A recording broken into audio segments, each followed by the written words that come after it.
It's October 1st, 2025, and you may not know this, but October is Blindness Awareness Month. And also, if you don't know this, both my wife and I are fully blind.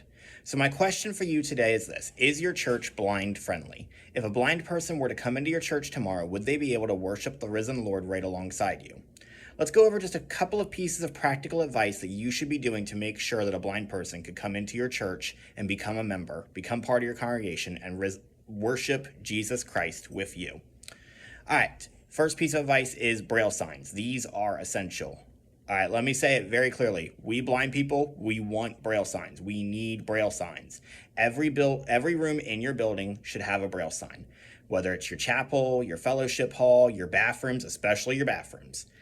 If you have stairs, they should have a Braille sign. If you have an elevator, Braille sign, and Braille on the elevator controls as well.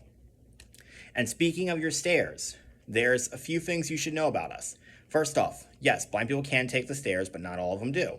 So you should have another option, whether that be an elevator, a ramp, or something along those lines. And to be fair, every church should have a ramp regardless, because there are people in wheelchairs who need to get around as well.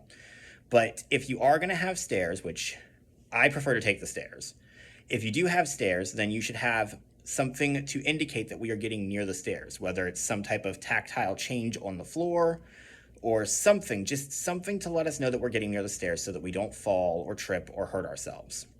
Lastly, you should be making sure that the spaces in your church are cleared out so that we can walk carefully.